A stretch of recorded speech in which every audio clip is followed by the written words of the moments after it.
Oke, welcome back to another daily coding videos guys. Kali ini saya bakal bahas tentang CORS, Cross Origin Resource Sharing dan Single Origin Policy ya. Dan ini adalah salah satu error yang paling sering ya ditanyain mahasiswa ke saya tentang CORS ini ketika mereka bikin REST API. Jadi ceritanya adalah biasanya mahasiswa itu nggarap kan di local development ya, di localhost, dan ketika mau rilis itu baru harus pindah ke server. Nah, ketika rilis dia itu biasanya ada beberapa yang kenanya di CWRS CORS gitu ya. Nah, gejala-gejalanya gimana? Nah, gejalanya gini. Jadi dicek pakai Postman itu oke, no problem, nggak ada masalah gitu ya. Jadi bisa di request. Tapi begitu dia bikin front end-nya, begitu dia bikin React-nya, Vue-nya, atau JavaScript native-nya yang pakai fetch, itu muncul CRS, Cross Origin Resource Sharing, error gitu ya. Errornya di CRS-nya, minta ada CORS-nya. Kenapa itu? Nah, ini. Jadi biasanya kejadian ketika teman-teman itu nggarapnya di lokal, belum pernah tahu tentang server, belum pernah tahu tentang best practice-nya lah gitu ya. Ini sering banget, tapi akhir-akhir ini udah enggak. Dulu mungkin 3-4 tahun yang lalu mungkin banyak yang tanya kayak gini, kenapa kok CORS, kenapa kok begini. Biasanya codingannya codingan lama, dan kalau udah pakai framework yang sekarang, biasanya sudah aware dengan CORS ini, dan itu udah gampang banget sekarang. Oke, kita analisa dulu ya. Jadi, CORS itu bisa munculnya error cuma di web aja. Jadi dia backendmu nggak masalah sebenarnya kalau diakses pakai Postman. Jadi kalau dia pakai web aja yang error. Nah, ini apa penyebabnya? Karena di browser itu ada namanya single same origin policy. Jadi di browser itu ketika kita meminta request dari server lain, ketika dia tidak mengenable CORS-nya atau tidak mention bahwa ini boleh di-share, itu bakal keluar ini. Jadi browser apapun teman-teman pakai, ketika teman-teman minta sesuatu yang originnya berbeda dengan server yang ada sekarang, dia bakal error. Nah, terus ini makanya kita punya yang namanya Cross Origin Resource Sharing. Jadi ini adalah mekanisme yang mengallow ya restricted resource on a web page to be requested from another domain. Goalsnya kenapa kok ada same origin policy? Root cause-nya adalah masalah security gitu ya. Kemudian untuk menghandle ini, kalau misalkan kita emang kepengen nge-share resource-nya itu, maka kita harus mengenable CORS-nya di servernya kita. Jadi di servernya back-end-nya, bukan di front-end-nya. Jadi CORS itu untuk mengenable-nya ada di back-end-nya. Nah, sekarang ini origin atau domain. Nah, ini ya. Apa sih origin atau domain? Kalau kita bisa bilang bahwa, contoh ya, domain atau origin yang berbeda, ini origin harusnya. Misalkan localhost 3000 dengan localhost 5000 itu different origin, udah nggak sama, udah beda origin, beda domain. Misalkan putraprima.id dengan v2.putraprima.id juga beda subdomain gitu kan. Nah, itu beda juga. Putraprima.id dengan backend.putraprima.id ini juga beda. Nah, kemudian apa aja yang membuat perbedaan? Biasanya port, subdomain, domain, dan IP. Kalau mau detailsnya nih kayak gini ya. Nih, misalkan ada originnya ini. Kita minta request API itu dari http store.mycompany.com dir page php gitu ya, page HTML gitu. Yang berbeda adalah ketika satu protokolnya beda. Nih protokolnya satu HTTP, satunya HTTPS. Itu pasti nggak mau. Terus portnya beda. Nih kalau .com gini biasanya port 80. Nah, ini teman-teman pakai port 81. Nah, biasanya kayak gitu kan kalau di server. Nah, itu dibedain, akhirnya nggak mau. HTTP is port 80 by default. Kemudian ini port 80 by default, kemudian kita akses dari port 81, dianggap beda origin. Atau kemudian bisa nih, satunya store.company, satunya news.company. Itu udah dianggap beda host karena kita udah beda subdomain. Beda subdomain ya itu ya. Nah, nih, itu nggak mau. Jadi, itulah yang membuat masalah origin itu bermasalah.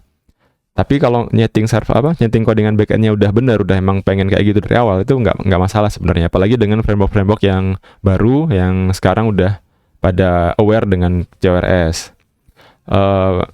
Nih, contoh di mana CRS bisa terjadi. Jadi contoh ya, nih, misalkan teman-teman pakai codingan dari core saya yang tentang Jaguar Reference API ini.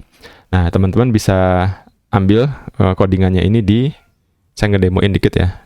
Codingannya ada di sini.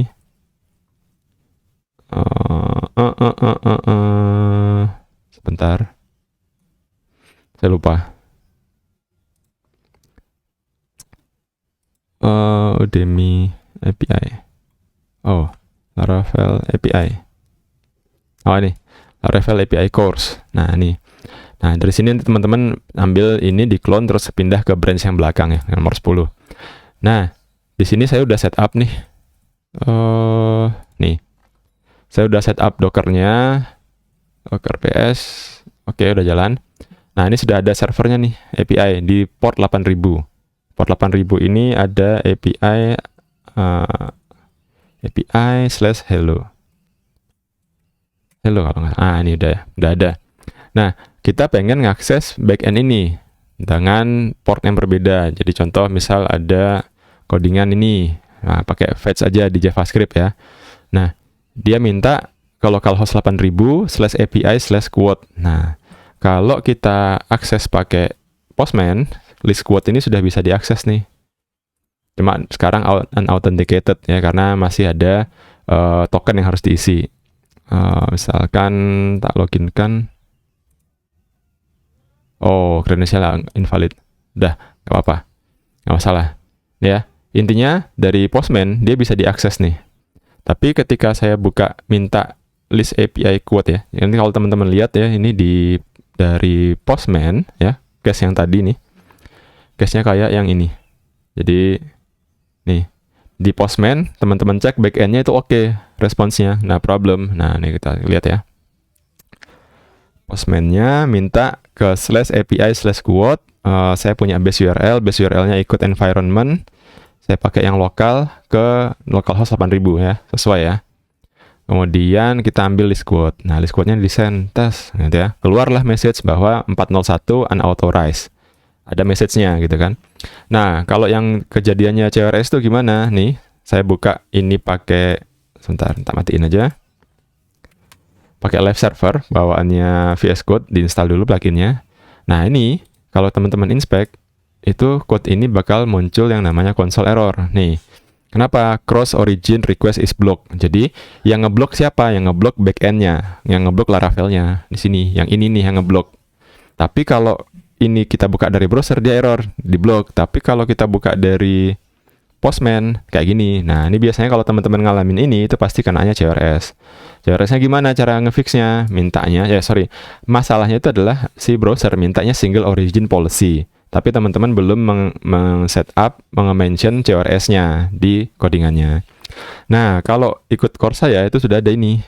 Di Laravel-nya sudah diajarin nih masalah yang ini.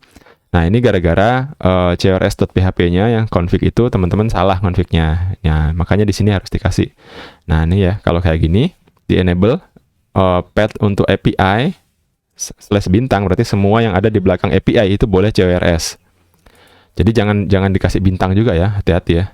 Nih, path-nya jangan dikasih bintang gitu. Kalau bintang itu berarti semua gitu. Nah, ini kita kan cuma pengen ngasih di API-nya aja, API/ jadi belakangnya API. Nah, ini kalau sekarang kita reload, jalan. Dapat error, tetap error, tapi dia responsnya ada. Nih, responsnya unauthenticated. Jadi responsnya itu adalah 401, bukan error gitu ya. Nah, kalau ini kita matiin lagi, patch-nya kita kosongin lagi, kayak gini kejadian lagi yang CRS tadi. Nih, merahnya kayak gini, bukan nggak ada statusnya. Nah, kalau ada statusnya tapi error, itu berarti request-nya berhasil. Nah, ini nggak ada statusnya. Nah, kayak gini guys. Nah, itulah penyebabnya. Jadi kalau teman-teman main-main REST API, main-main React, Vue.js atau native JavaScript, nggak masalah. Hati-hati masalah CRS-nya. Jadi yang salah satu bukan di front end-nya, yang salah juga bukan browsernya benar. Kitanya yang salah di masalah belum nge-setup backend-nya dengan baik untuk bisa nerima CRS. Jadi backend itu harus nge-enable nih path-nya, CRS-nya.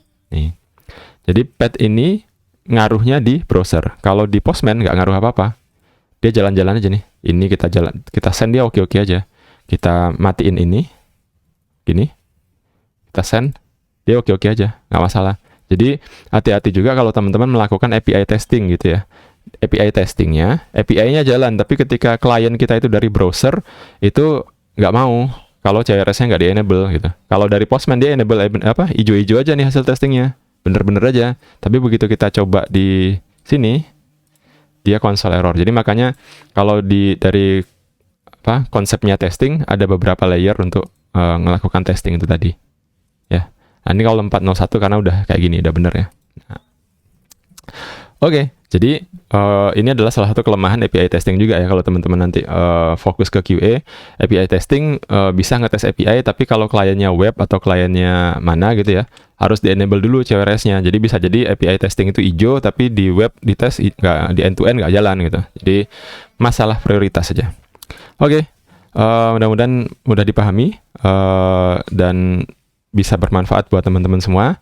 Jangan lupa teman-teman bisa support saya dengan nge-like, nge-share, dan nge-subscribe, dan juga join ke Discord group ya. Saya punya Discord group, linknya ada nanti di deskripsi. Di sini saya juga sering diskusi sama teman-teman yang sudah beli course, yang sudah subscribe di Dosen Ngoding, dan banyak sekali diskusi yang bisa kita manfaatkan di sini. Jadi kalau teman-teman pengen tanya, kalau pengen chat bisa lewat sini. Nah, ini juga sudah ada. Nih, kemarin ada yang tanya masalah Mailpit ya, yang tak bikinkan jadi video. Nah, ini udah ada resume yang dibuat perjuangannya sampai jam 11 malam. Mas Bahrul. Nice. Good job. Nah, thank you. See you in the next videos.